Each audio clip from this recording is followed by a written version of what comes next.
नशा इंसान का शुरू से मसला रहा है।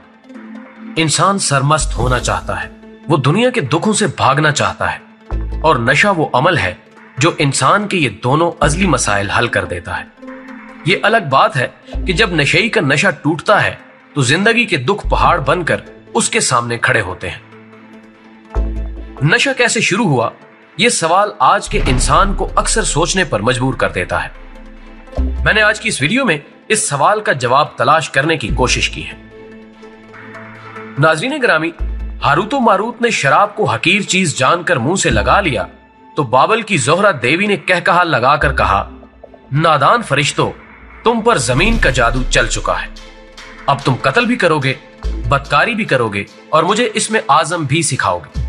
और फरिश्तों, जिनके होठों पर शराब की सुर्खी और जुबान पर तुर्शी का एहसास अभी गहरा नहीं हुआ था और मेदों के अंदर तड़पने वाली हिद्दत नसों तक नहीं पहुंची थी, उन्होंने नफी में गर्दन हिलाकर कहा, हम फरिश्ते हैं और दुनिया की हकीर चीजें फरिश्तों के ईमान की फसीलें अबूर नहीं किया करती। लेकिन जब नशे ने शऊर के दरवाजे पर दस्तक दी तो जुबान ने सीना कुदरत के सारे राज फाश कर दिए और जिस्म गलाजतों के जुज बन गए। होश आने पर दोनों फरिश्ते चाहे बाबल में उल्टे लटके थे।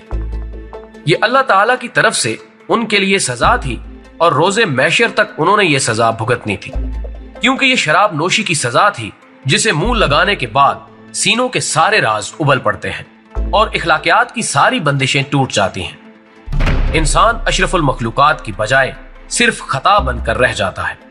यही तारीख इंसानी का मुत्तफिक का नतीजा है। नाज़रीन गिरामी, खुद फरामोशी के लिए शराब दुनिया का कदीम तरीन जरिया है। तमाम मुकद्दस किताबों और तमाम तहजीबी आसार में शराब नोशी के हवाले मिलते हैं। मिस्र, रोश, यूनान और हिंदुस्तान की तहजीबों में इसको बहुत अहमियत हासिल थी। फराईने मिस्र के अहराम की खुदाई की गई तो पुराने जेवरात, सहाइफ, मलबूसात और जंगी साजो सामान के साथ साथ बड़ी तादाद में आलाते मैकशी भी बरामद हुई। अहले रोम अंगूर की शराब कशीद करके उसमें सुर्ख रंग मिलाते थे और फिर पूरे शहर में मैनोशी की इज्तिमाई तकरीबात होती। जब नशे की देवी अहले शहर के बालों में नर्म उंगलियां फेरती तो तमाम हिजाबात उठ जाते। मैं तू और तू मैं की कैफियत वारिद होती और जब सुबह की रोशनी फैलती तो हर बेटी बाप और हर भाई बहन से आंख चुरा रहा होता। यूनानी अपनी देवियों और देवताओं को शराब में गुस्ल देकर मजहबी फरीजा अंजाम देते थे और फिर संगी मुजस्मों के पैरों के करीब गिरी मुतबरक शराब के हसूल के लिए तलवारें सौंप लेते। सुकरात और इसके शागिर्द शराब के घड़े चढ़ाकर नंगे पांव बर्फ पर फिरते रहते और अरस्तु का दानिश्वर जंगजू सिकंदर आजम का बाप एक बार पीकर लुढ़क गया तो सिकंदर ने शाही महल की छत पर खड़े होकर ऐलान किया, मकदूनिया की माएं देखें कि वो अपने बच्चों को जिस शख्स की बहादुरी और शुजात की दास्तानें सुनाती हैं, आज वो एक प्याला शराब से शिकस्त खा गया। ऐ अहले मकदूनिया, देखो तुम्हारे सालार की टांगों में इतना दम नहीं कि वो बिस्तर तक पहुंचने के लिए इसका बोझ उठा सके। ऐ मकदूनिया के लोगों, गवाह रहना, सिकंदर शराब नहीं पिएगा क्योंकि सिकंदर को शिकस्त से नफरत है।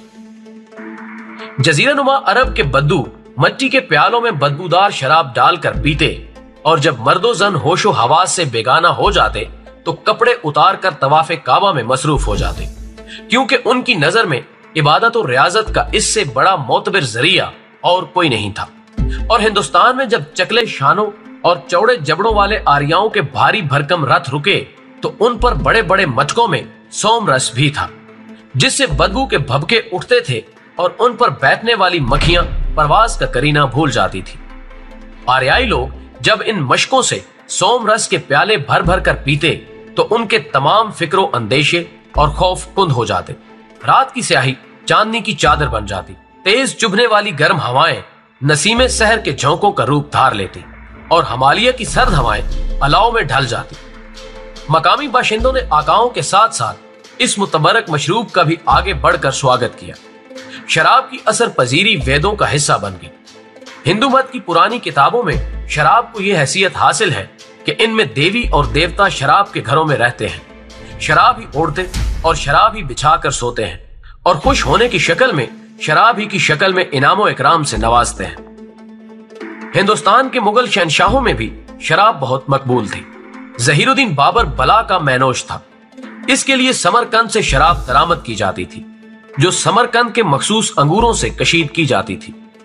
लेकिन कुनवाहा की लड़ाई में जब उसे मजबूत फौजों का सामना करना पड़ा तो उसने मन्नत मानी कि अगर इस मार्के में उसे फतह नसीब हुई तो वो कभी शराब को मुंह नहीं लगाएगा। मन्नत पूरी हुई और उसने सारे लश्कर के सामने आलाते मैकशी तोड़कर हमेशा हमेशा के लिए शराब से तौबा कर ली। लेकिन इसकी औलाद इस किस्म के दायरे में नहीं आती थी। चुनाचे इसके बाद मुगल शहनशाह, शहजादे, उमरा और दरबारी अहलकार जिंदगी भर लाल परी की जुल्फे गिरागीर के असीर रहे। शहनशाह जहांगीर रोजाना 19 तोले 2 आतिशा शराब पीता था। इस कसरत इस्तेमाल से उसका जिगर जवाब दे गया। सांस लेने में दुश्वारी रहने लगी, लिहाजा मजबूरन वो शराब नोशी के बाद ऊंटनी का दूध पीता। इस नुस्खे से उसकी सांस तो बहाल हो जाती, लेकिन जिस्म बुरी तरह नाताकती का शिकार हो जाता। शहनशाह हिंदुस्तान, जिसकी ममलकत खुदादाद की सरहदें बर्मा, चीन और ईरान तक वसी थीं, उसको 4 कुहाड़ डोली में बिठाकर दरबार लाते, जहां शहनशाह को चंद अल्फाज की अदायगी के बाद खांसी का दौरा पड़ता और उन्हें सहारे के लिए मलका आलिया नूरजहां के दस्ते अंबरीन की जरूरत पड़ती। शहनशाह की कुव्वत फैसला अमलन जवाब दे चुकी थी। चुनाचे बात करने के दौरान शहनशाह मलका आलिया का रुखे अनवर देखता रहता। जहां रुखे ज़ेबा पर नागवारी के असरात जाहिर होते, वहीं आलम पना अपना फैसला तब्दील कर देते। जहांगीर बड़ी फिराक दिली से शराब को अपनी तमाम तर नाताकती का जिम्मेदार ठहराता था। इसलिए हिंदुस्तान में इसके दौर में शराब बनाने, बेचने और पीने की सजा मौत रखी गई थी। लेकिन जहां जंजीरें अदली शराब में भीगी हो, वहां अवाम को साकी गिरी से कौन रोक सकता है। और आखिर में एक प्याला शराब, सीख कबाब और मलका नूरजहां का दीदार आलम पनाह की आखिरी ख्वाहिश थी। शाहजहां और उनके एक आध बेटे के सिवा सारी औलाद की शामें बादल सागर की रोशनी में गुजरती और सुबह निशाते नौ का पैगाम लेकर तलू होती। औरंगजेब के दौर में निस्बतन सुकून रहा। आलम पनाह के मजहबी रुझानात के बायस कारोबार में जेरे जमीन चला गया। उमरा मुखबरों से बच बचाकर घरों में शराब पीते और मुंह की बदबू छुपाने के लिए प्याज का इस्तेमाल करते। लेकिन औरंगजेब के बाद हिंदुस्तान में ऐसा दौर भी आया जब मोहम्मद शाह रंगीला शराब पीकर दरबार में सरेआम पेशाब करता था और दरबारी इस अंदाजे खुसरवाना पर खुशी से नाचना शुरू कर देते थे। जबकि आखिरी बादशाह हिंद बहादुर शाह जफर की गैरत और हमीयत को शराब की दीमक इस कदर चाट चुकी थी कि गदर के दौरान जब शाह इस्लामी लश्कर की कयादत के लिए निकले तो लाल किले के सामने ही घोड़े से गिर गए। जंग अजीम दोम में पे दर पे शिकस्तों के बाद जब इत्तेहादी फौजें हिम्मत हार गईं और फौजी ब्लडी वार से जान छुड़ाने की कोशिश करने लगे तो बरतानवी हुकूमत ने उनका शराब का कोटा बढ़ा दिया। गिलगित की सरहद पर तैनात अमरीकी फौजियों को रम फराहम की गई। बर्फीली हवाओं में दुश्मन का इंतजार करने वाले अमरीकी फौजियों पर इस नुस्खे ने बड़े खुशकुन असरात मुरत्तब किए। जल्द ही रम फौजी खचरों को भी पिलाई जाने लगी। इससे उनकी कारकर्दगी भी बढ़ गई। अंग्रेज सरकार मशरक़ वुस्ता, बरे सगीर और यूरोप के महाजों पर लड़ने वाले देसी सिपाहियों को लड़ने मरने पर उकसाने के लिए बेतहाशा शराब पिलाती थी और फौजी नशे की तरंग में दुश्मन के कैंपों में दाखिल हो जाते थे, नतीजतन जान से जाते थे।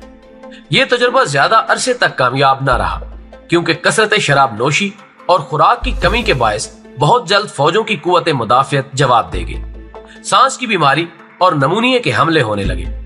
नतीजतन हर कैंप की 25 से 30% नफरी अस्पतालों में जा पहुंची।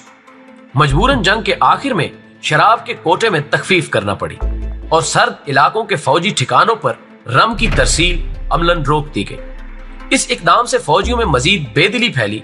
अंग्रेज दौर के बाद एक लंबे अरसे तक पाकिस्तान आर्मी को शराब का कोटा मिलता रहा, जबकि भारतीय फौजी कैंपों में शराब का इस्तेमाल अभी तक जारी है। नाजरीन, सदियों से पंजाब के जागीरदार अपने कमियों को शराब पिलाकर दुश्मन पर वार करने के लिए भेजते आ रहे हैं। इस इकदाम से दुश्मन मर जाए तो 100 बिस्मिल्लाह, दूसरी सूरत में कमी मर जाए तो भी दुश्मन को मुकदमात में फंसाकर इंतकाम ले लिया जाता है।